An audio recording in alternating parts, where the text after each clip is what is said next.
Good morning, good afternoon, and good evening, depending on when you are. And welcome to the Asia Society Triennial We Do Not Dream Alone program to celebrate the opening of this exhibition at the Asia Society Museum and other venues across the city of New York itself.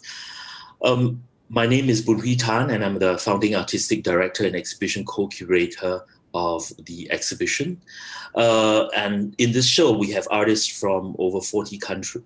We have about 40 artists from over 20 countries working in many sort of genres. And any consideration of course, the contemporary artistic production of the Asia Pacific, of anybody who works or is culturally, it's their native culture, cannot escape the issue of tradition or the issue of artisanal practice, because with these very old civilizations, millennial traditions, artists always also have the option, of excavating and bringing in, and sometimes having a kind of dialogue, or even if they sort of adapt or reject the tradition, it is always there.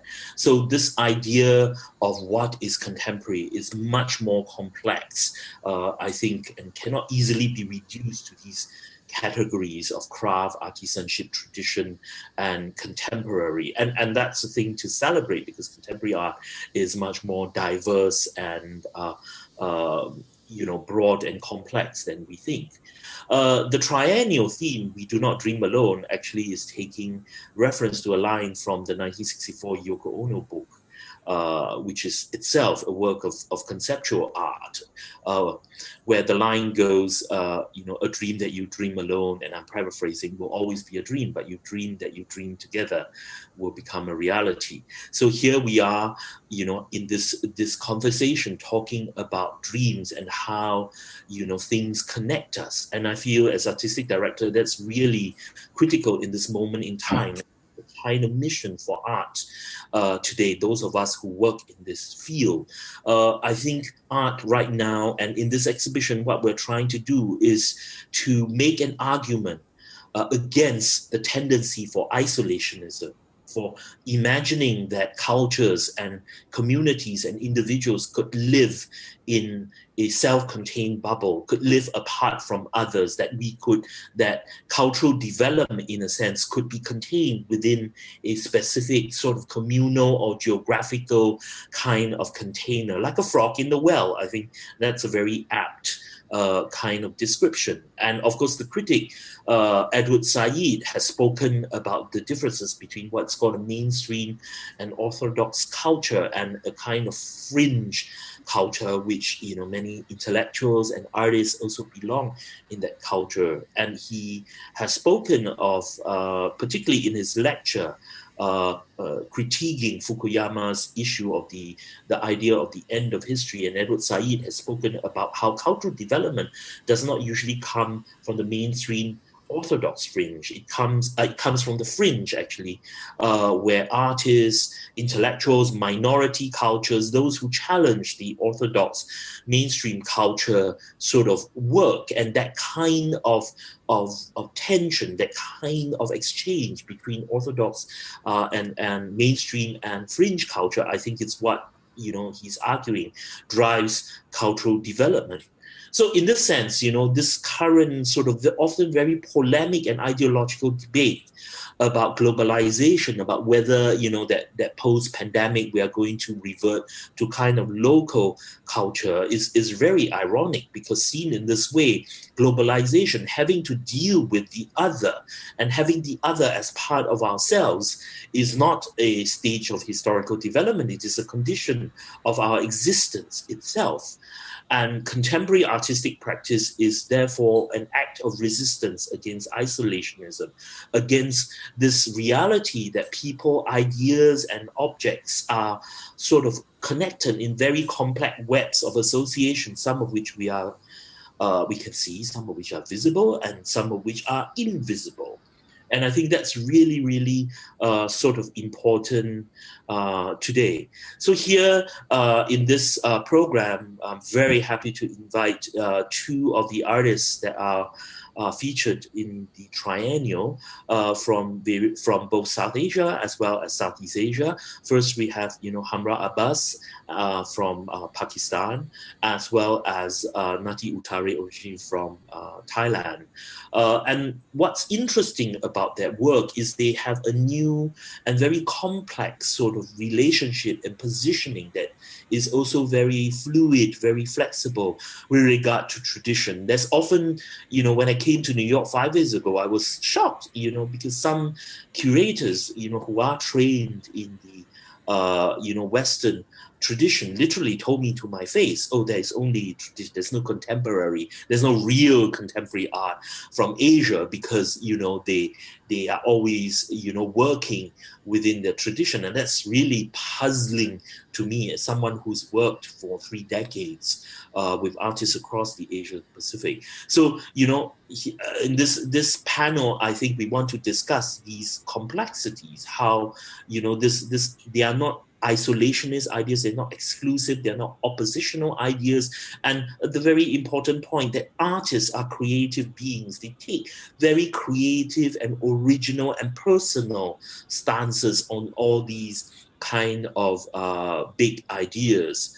So first, I want to introduce, invite Hamra Abbas, who is speaking to us from Lahore, and to say a little bit about her practice. And of course, she comes from, or she was trained rather, I think that's the word I want to use, in, among many things, the Persian miniature, the Indo-Persian miniature painting tradition.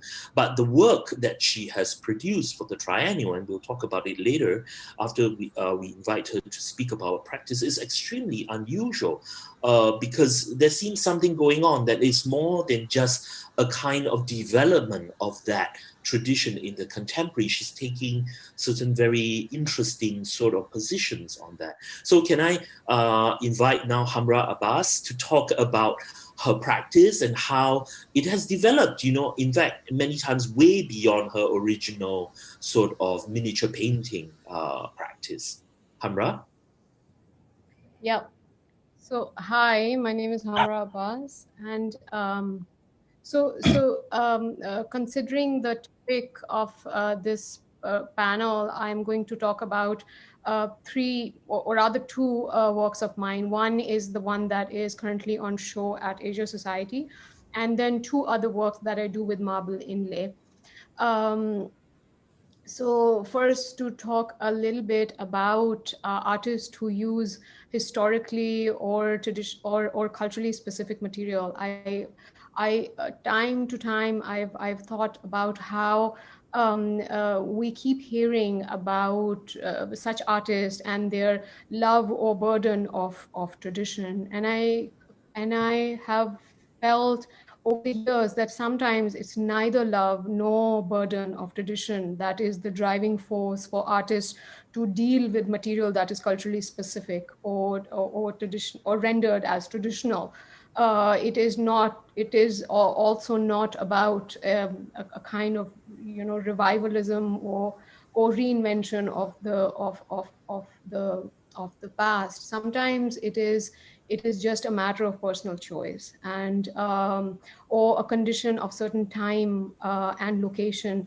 And sometimes it is driven completely out of pragmatic concerns because conditions were such that only certain things were possible. So I learned miniature painting in the mid-90s in NCA in Lahore. It was a very vibrant time at the art school, and I remember that miniature painting was beginning to get attention at that time. It is a wonderful, most extraordinary technique of painting, so it almost felt like a must to learn it, and so I learned it. But it was for me, one of my minor interests. My major interest was to learn sculpture, which I did on the side. So when I was learning, because I was interested purely in miniature painting as a painting technique and the craft of it. So I focused on that aspect of it, and maybe it is that for that reason that later, when I use miniature painting to make work, I always used subject matter from the everyday life, and my focus, my emphasis became more on a certain kind of realism in contrast to a certain kind of Indo-Persian sort of quintessential stylization, which I never applied in my paintings. So later, fast forward many years, I was in 2015, I was in Singapore as a resident artist with CCA, which is when I got introduced to the Chinese painting style of Gongbi due to my wonderful late friend Ize, who invited me to come to one of these lessons of Chinese painting that he was going to.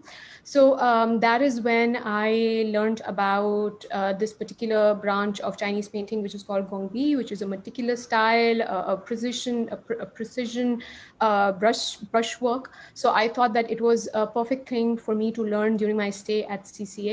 Also important to note is that at this time I was just 5 weeks postpartum after giving birth to my second son. So I clearly did not want to do any work at this point. And to decide to learn something new was a perfect sort of metaphor to take a pause from making something new, and to learn something new for me also had kind of notes of rebirth and reconnection of sorts. So when I started learning Gongbi, my interest went into learning Gongbi was clearly because I saw many similarities between Gongbi style of painting and miniature painting, which is clearly connected historically. Gongbi and Chinese painting being much older, a technique that has clearly influenced the Indo-Persian path. So I thought I would do it very easily, but I was completely wrong because I completely failed. It took me almost 4 to 5 years to be able to create what I did, which is now on show at Asia Society right now. Because when I started painting on silk, silk is a mesh. You put paint on one side and it runs through from the other. So you paint on both sides. You paint, whereas in miniature painting, we paint on a very thick board, and the board is literally, which is called vasli, which is literally indestructible. And it is indestructible because the requirement of the work is as such that you have to paint for very long hours, weeks, sometimes months, and the board, the paper has to stay intact. Whereas when I tried to create similar imagery on silk, it would completely give away because so it took me a long time to fail again and again until I came to a point where I could finally sit down during my wonderful time at Civitella in Perugia, and focus on it with the intent that I could finally mastered the perfect fusion of miniature painting, Gongbi, and my particular style of photorealism. And I'm very proud of it. The subject matter, we can talk about it later. But similarly speaking, I would like to also talk about my practice of marble inlay, which again is a technique that is historically extremely significant in South Asia and has been practiced for hundreds of years. So when I moved back from Boston to Lahore, I started the process of building my house and my studio, and through the experience of construction, I was introduced to marble because marble was a reliable and a reliable and a good source of construction material.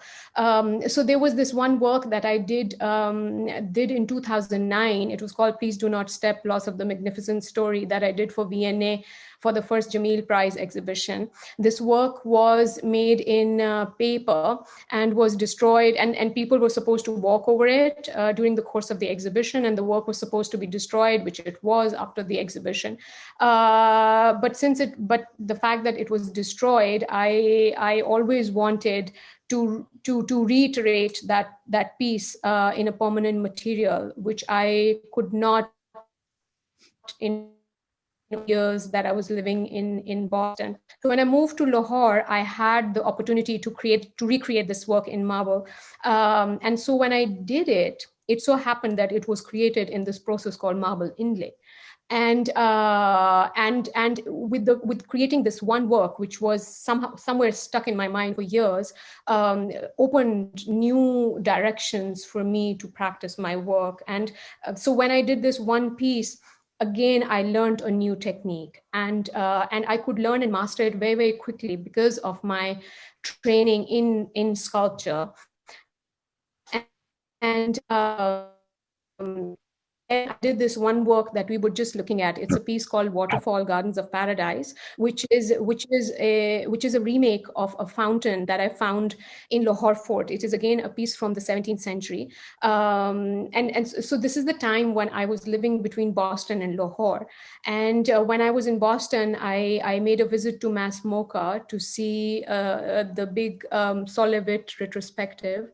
And that was out of my interest in color theory. So the show, when I saw the show, it left a huge impression on me.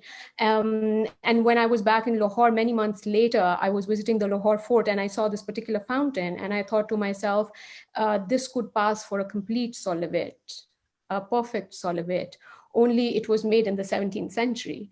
So I decided that I would remake this piece, and so I was certain that had I not come from this route, had I not been to Mass MoCA, I may have completely easily passed the fountain without paying much attention. So I think these journeys are very important in establishing certain tenets in your trajectory that becomes become the most important sort of impetus to kickstart new practices. So I went to Lahore Fort and I put a big tracing paper on fountain, which was called Abshar, which is the Urdu word for waterfall, and I traced the waterfall, and I made a new marble inlay piece based on this template.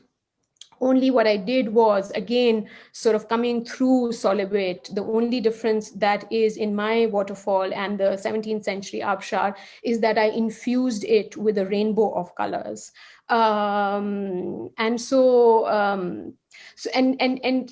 that started me into making a whole body of work under the larger title of Gardens of Paradise. And when I was much into my fascination and my practice of marble inlay, did I actually realize that it is in fact a historically very important technique that was apparently transported from Italy in the 17th century and has been since used in the decorative arts and in architecture in South Asia, but surprisingly has been overlooked in the contemporary art. So that is one of the main areas that I'm working today. And presently what I'm is project which in marble inlay, where for the imagery I bought from the to paint to where I've infused both practices of culture and painting. Yeah. Thank you, Hamra. I think thank you for your very eloquent sort of articulation of I think this idea of I'm using the word in a very good sense. I think the artistic promiscuity of artists, is very important. And literally what you've described is how the reality of contemporary practice today is completely transnational, not just through time, but through place. That while, you may have, started from a particular kind of cultural and aesthetic tradition, but, sometimes the encounter with other aesthetic traditions,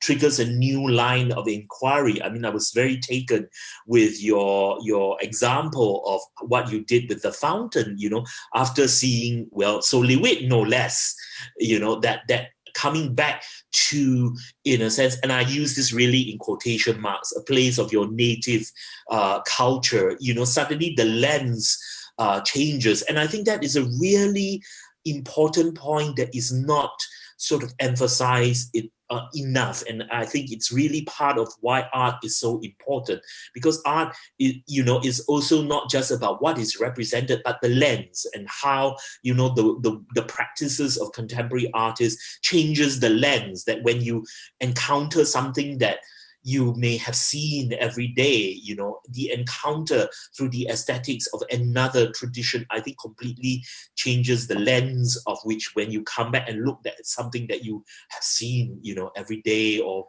for long periods of time. I think that's really sort of important, because also it deals with this idea in those of us working outside the Western tradition, this idea of the problem of authentic origination, particularly when it comes to painting, anything that is pictorial, whether abstract or figurative.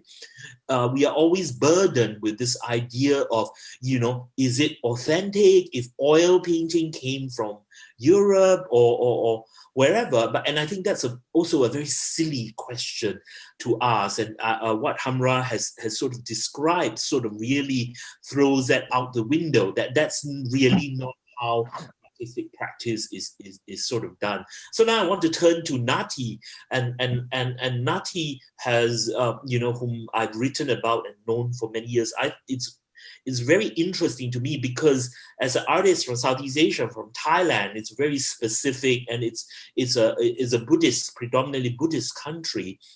Yet your work in painting, you come from, and you were thoroughly trained in a very specific tradition. Your school, Silapakon, was founded by a sculptor of the Florentine school, and you have spoken of your syllabus, how you were trained as going through the really European genres of still life, history painting, portraiture, landscape painting, and your whole career seems to be also as a non-European painter, but someone very much in Southeast Asia, also critiquing that tradition. But the interesting is, some people will say the tradition does not belong to you, which is very strange if we look at the body and the range of your work. So could you tell us about this, going back, and again, I put it in quotation mark, this sort of burden of tradition, and how as an artist you found freedom in that, in your sort of articulation and your critique of that? Okay. Thank you, Boon Hui. I think I will give you a little introduction of my background and why does the classic Western art always appear in my art. I graduated from a university in Thailand, and this university founded by a sculptor from Florence, Italy, almost 100 years ago. His name is Corrado Ferrucci. He came to Thailand to be a chief of sculpture for the government monument project. The Thai government and that time led a country restoration plan to convince the Westerner that Thailand was civilized and modernized as the West. So in the 1940, a modern art academy was then established to shape modern art concept in Thailand by this Florentine sculptor. All the art programs were based on Italian academies. I started my art study at the university in 1988. I remember that My art study program only focus on Western art. And it's quite strange that no one asks any question to art college and university why Thai students have to study Western art program instead of their local and regional art. Because I can say that 80% of my Western knowledge in art college and university came from pictures and illustration books in library. Looking back, it's like dark humor, you know, because I feel like drifting between illusion of knowledge with the empty attitude for local art. It made me question about myself and my art knowledge after I start my career as a full-time artist in 1994. In the beginning of the everything in my painting knowledge, um, my knowledge of Eastern art was so little compared with the Western art that made my idea of working with local painting seem impossible because its value under the value was underestimated according to the viewpoint in the 90s. My question was, how is happening and where should I go from there? You know, because I started learning about the East seriously again, focus on Thai traditional paintings and Buddhism, and study with the other Western wisdom and at the same time including religion, history, and philosophy. All this become my knowledge base and inspiration until now. Yeah. And for the painting, I'm interested in Western traditional paintings because it gives me answer to question in my creation. As I said earlier, I may have Western art knowledge, but I still got many practice problems. I don't have sample pieces for study or actual context for experience. So I need to train myself 3 or 4 times harder for getting those knowledge. Can you imagine that there's a student who has a chance to see a masterpiece painting in European Museum in limited time at only one time every 3 years like that? It sounds still interesting and challenging for me today. For the paintings, I'm interested in various painting style and technique, and often use them with my work. They include the Flemish, not only Italian, Flemish and Spanish, cool, depending on expressive function. However, Florentine School of Art is something special to me uh, because I came from that Italian school. This is why I often paint with Florentine aesthetic. Yeah. So I think we can quickly move into the works that both of you are doing for the triennial.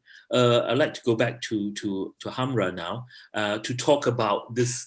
We heard you say that this particular project was very special to you. Also, that you had initially sort of encountered that Chinese or began to learn the Gongbi technique in Singapore. It took you 4 to 5 years, but the work for the triennial was actually done when you were in residency in Italy. I mean, again, the kind of I'm very fascinated by the kind of completely transnational nature of that production. Could you say that?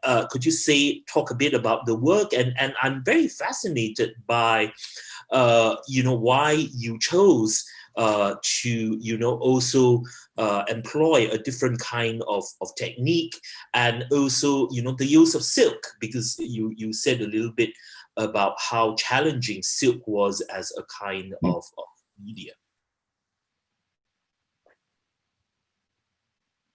Oh, I think we may have lost the connection a little bit. Oh yeah. There, you're back. Can you hear us? Would you like to talk about your work in the triennial? Yeah. Yes. So, so my work in the Triennial is a series of portraits. So when I paint, I have in the last 20 years, I have only painted faces. I have a special affinity to painting faces. I started painting faces and nothing else in miniature painting ever. And I think that was very strongly connected with my practice of sculpture, because when I was painting, I could feel that I'm modeling the faces with clay. So so I think it is my practice of sculpture is bridged with my painting faces in a miniature style since ever. Um, in this particular series, I am focusing on the people from the transgender community that I have met randomly over the last 5 years and documented them while on my commute to work and back. So, I did not do it as a project. It is literally a picture of my everyday life. Like, you know, I'd be going for work, and someone and a person from the transgender community, street performers would come and strike a conversation, would come and talk to me in the car, and I would talk to them from the car, or sometimes I would get out of the car and talk to them, take a picture, tell them I'm an artist, I might paint their face, this is what I do, show them pictures on my phone, and make these micro sort of micro relationships, build these tiny relationships in the everyday. So I've been collecting a photograph documenting the transgender community people over the last 5 years, and during this time continuously failing to be able to convey it or portray it in a manner that was in my head somewhere, so beautiful, so pristine and perfect, but somehow in front of me it wasn't at all. So finally, I have many portraits, and finally, so when I went to Perugia, I could sit in the complete peace and isolation in my studio. I think it was the perfect time, and I was looking at a lot of Renaissance painting at that time. We were taking a lot of trips to neighborhood areas in Perugia, and so I think that particular style of slow burn that you associate with Renaissance painting with Leonardo was in my head, because I was thinking about these rosy cheeks and these blue eyeshadows. It was a lot about getting to that beautiful slow burnt faces, you know. And I think when you apply those hundreds and thousands of tiny little brush strokes, with each brush stroke you add a small amount of pigment to pigment, but I feel that at the same time, with that measured little pressure of the brush, you're also burnishing the painting. So you kind of adding radiance, you know, that little pressure that you apply, you polish the pigment with pigment, you know, and you add this radiance. So there comes a point when the picture shines, the picture turns, you know, first it's a picture and then it turns to something very extraordinary. And so painting every picture takes you through these stages of first to create a surface that is created entirely with pigment. So it's literally painting on a painting, you know, which is just held in with this mesh, which is the silk. But why did you make the decision to use such a difficult sort of material, such as this silk ground that you use, and such a laborious kind of technique or approach?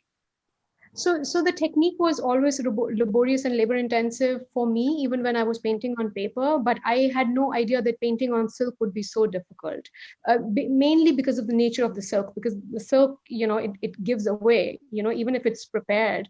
But I struggled a lot with different kind of surfaces and then mounting the surfaces, like how do you present it, and so I was very happy to finally being able to mount it. And I mounted in so many ways. Like first I used to send my paintings to Singapore to get them mounted in a traditional manner.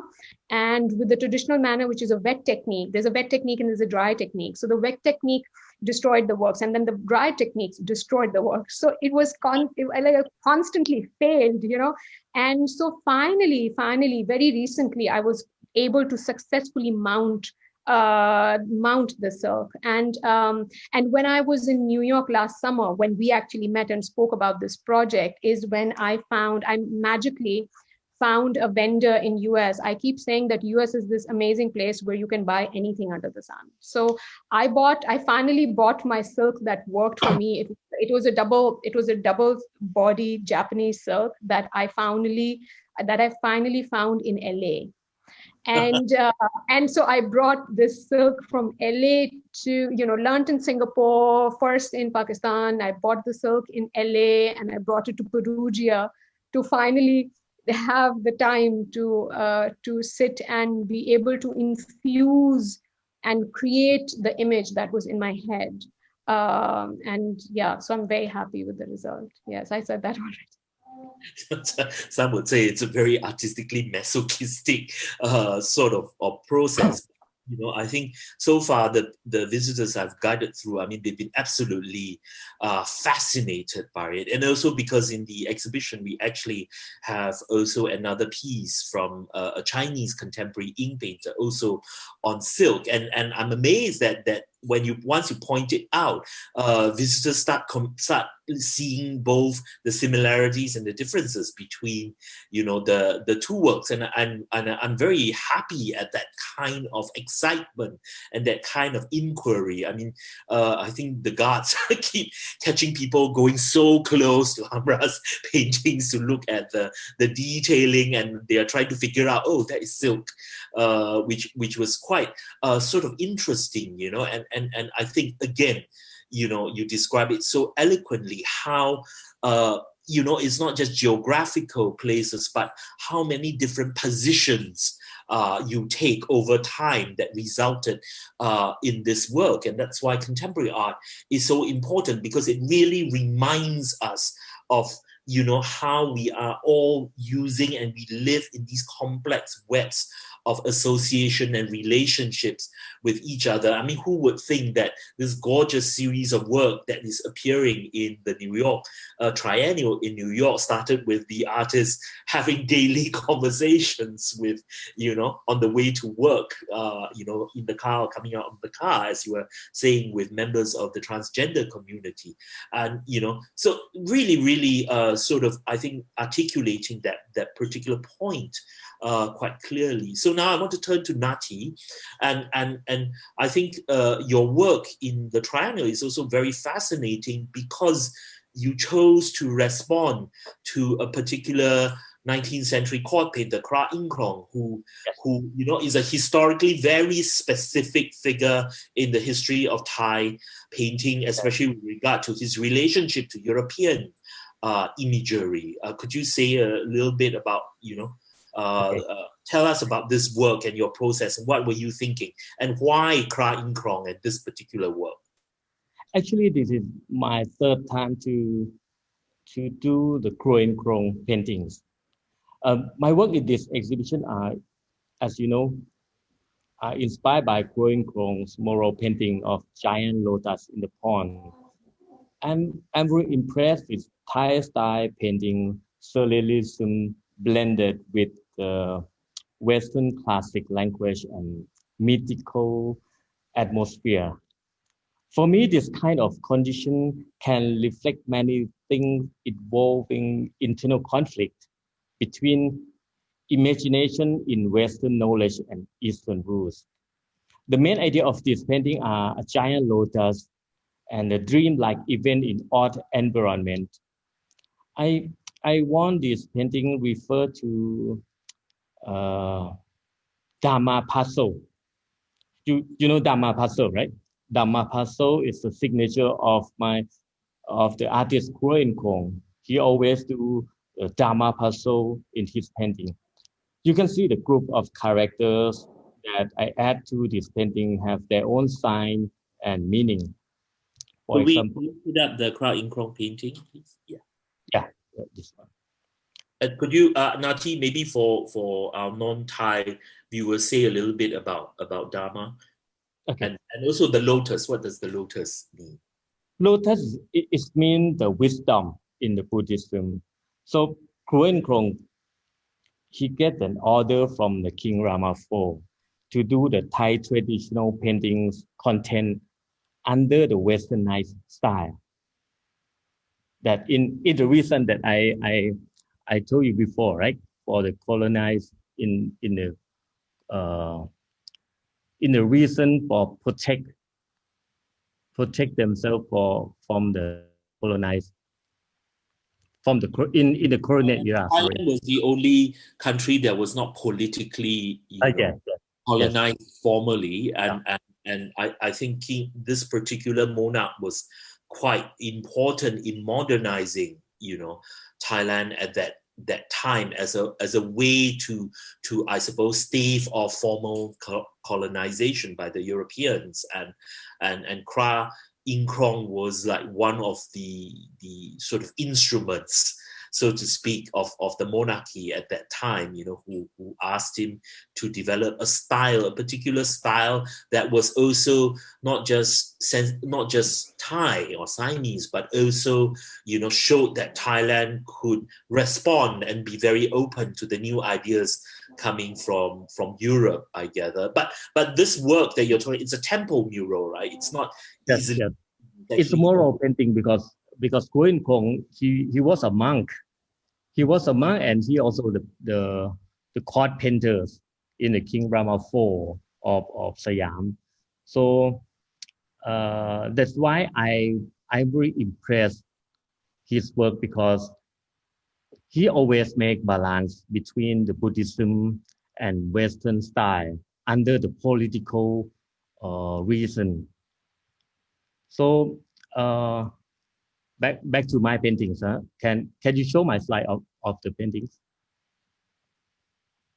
Yes, thank you.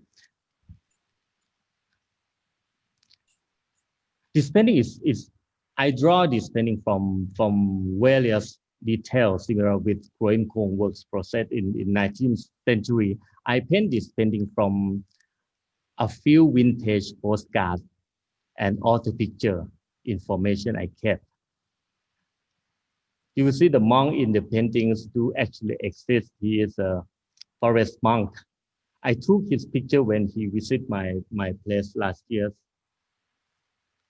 You can see this painting, this landscape painting, it came from this kind of postcard I collect. I mixed all these postcards to be a big landscape painting as the Kruen Krong did in his period. That is the way I do this painting. So my process is look like the photo montage making actually. So you've never actually been to the very European scenery? No. That you're painting, just like postcard. So it's like the mass media and mass imagery of the moment. Yes, because Kruen Krong also did his process like that. He get all the information from American, from the European gift, and he developed all that information to be his painting. Yeah. So he had never been to the actual sort of European and American scenes he was painting. Like he had never been he was a monk. Imagination. Yeah. So what is the result of this way of working, in terms of what the final painting actually looks like? For this show, right? Yeah. For the show, I want to refer to Dharma Baso as I told you, but let me show you the detail in the painting again, please.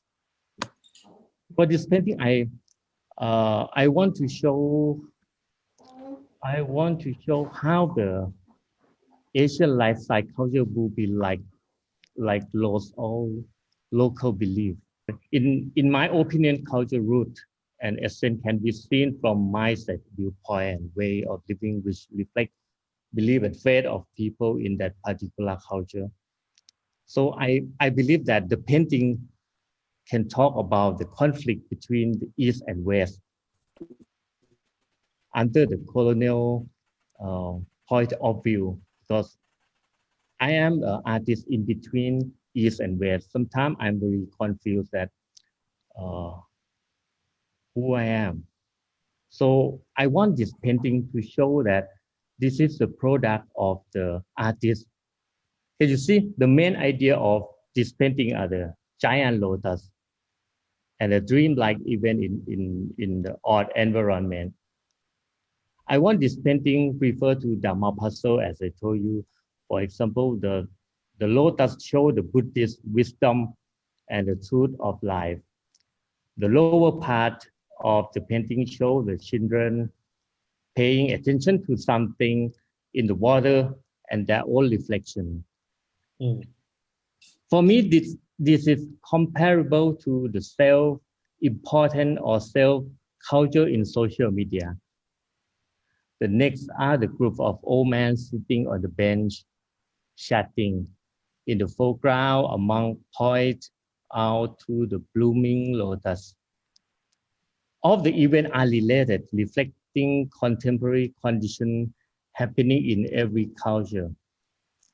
I think it's a fragile turning point between the old and new concept, because the old and new value are often related to the politics and power.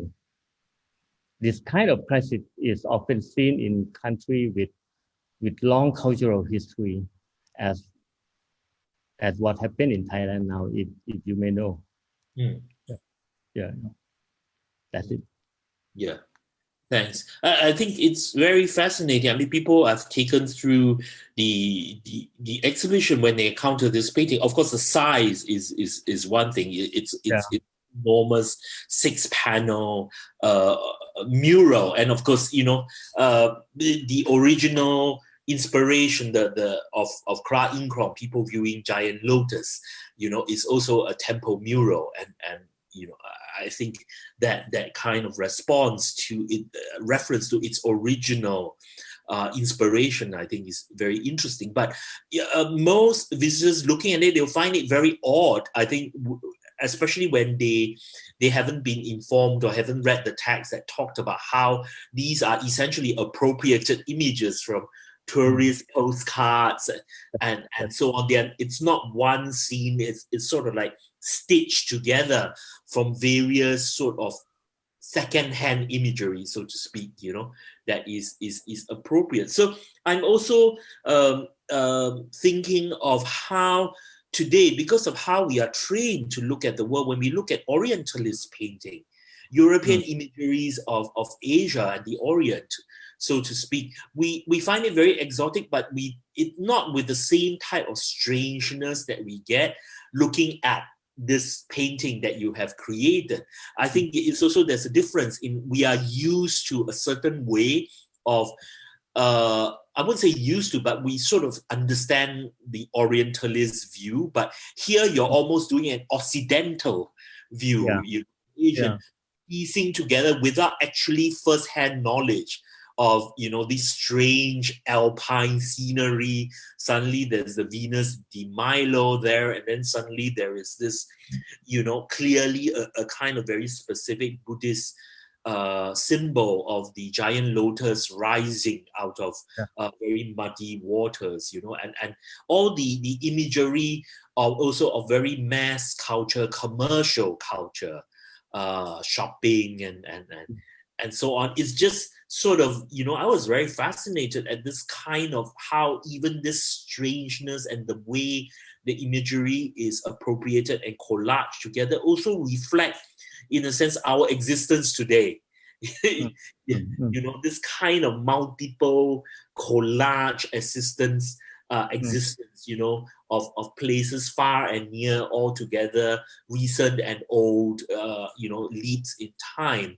And it's a really, really sort of very also dislocating way of looking at the imagery. I mean, I see many visitors sort of wrinkle their brows and they're trying to figure out what exactly is going on in this scene, But how can you say, just summarize, if I had to ask you to summarize, I mean, what is your intention? What did you hope the viewer will take away with this very odd sort of work? Yeah, because I think the art atmosphere is very important for that work, because it can show the situation that what happened in Asian and European. I want to show some strange feeling between Asian and Western that can mix to be this kind of painting. I also want to know the feedback from the audience in the triennial, because I want to know that what kind of painting they can imagination that I refer to. Okay. That is in my reference, Okay. Because so most of yeah. Yeah, I want to ask a question of both of you, a very pointed question, which is sort of like how this whole issue of your tradition, the cultural context that you work with. I mean, I think Hamra has said a little bit about that later, but in your quite long and diverse careers, do you encounter people who expect you to be a certain kind of artist because of simply where you come from? You're from Lahore, or you're from Bangkok, and what is your reaction, given the practice that you have? I mean, it's a question. I think some I met a certain Indian artist, and when she was in New York, she said, I'm constantly being asked, why does my work not look Indian? And then she was very perplexed. What does Indian sort of mean? So I want to ask you this question simply because, is it because your work references and draws upon or even critiques a particular kind of culturally specific tradition? Do people expect you to be sort of like trapped or only working in that tradition? And when your work doesn't explicitly or visually on the surface, in terms of the color, the form, the style, the technique use that, are people surprised? And what is your reaction to that? Hamra? So for the first 15 years of my career, I have lived outside Pakistan. I left Pakistan in 2002 and returned around 2015-16, while I was still for 4 years between US and Lahore. And while I lived in Berlin and Boston, New York and other cities for smaller periods of time, I have always responded to that particular condition, the location, the people. I have always made social connections with the people and the everyday life that I found myself in different cities. And so my work has always been very diverse. And now when so I think it was never kind of speaking to a certain kind of expectations. I don't feel that there was a certain kind of expectation for me to produce a certain kind of work, but there was definitely an expectation for me to produce one kind of work. And I think that was more of my problem than to make something that looks like it comes from my part of the world, or there was some part where I felt that I'm expected to make work that talks about feminist concerns, and because feminist. Muslim women issues, especially when I was in the US. I thought that, I was again and again being asked about the difference between my life and practice when I was living in Pakistan and now when I found my new home in the US, and how things have changed to the better, of course. And I always thought that my work was no more or less due to my gender or due to being a Muslim woman artist from Pakistan now living in the US.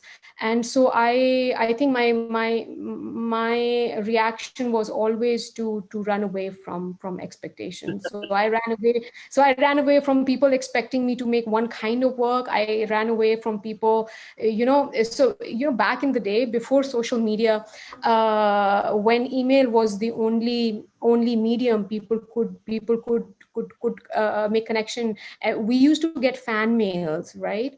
And in my fan mail, people often addressed me as "Dear Mr. Abbas," Oh, no. So which was interesting because they could not make a direct connection with me and with my work and me being a woman. Which was an interesting insight for me at that time. So I think my reaction is always to do the opposite of what is expected. Bravo. Natee? Yes, I think I got the same problem with Hamra in one meaning, that the people always expect that we will do just one kind of original works or one style like that. But I got a bit different, more problem, because for the Western audience, they will think that I try to be a Western painter. And for the Asian, they also complain that why I don't do the Asian style for my paintings. So that is mean they also not accept that I am Asian painters. This is my problem. But I I turned this problem to be my character. And from that time, I didn't I didn't get involved with that problem anymore. So I keep to do what I do, what I want to do. I want to do the Western art in the term of colonialism as I did. Yeah. Bravo. Thank you. That both of you very sort of eloquently expressed, and I'm getting a message from the organizers that we should wrap up. I think the takeaway from this really is the very personal choices. I think Hamra said it very well, that artists take with regard to how they use the cultural and aesthetic traditions that they began their career from, but it certainly is not where they will only sort of develop their careers within. I think not just a physical transnationalism, but a kind of cultural and aesthetic transnational position on artistic practice at various moments in time, echoing across locations and across time. I mean, both of you all also actively engage with and also critique, traditions that come from long histories, but also,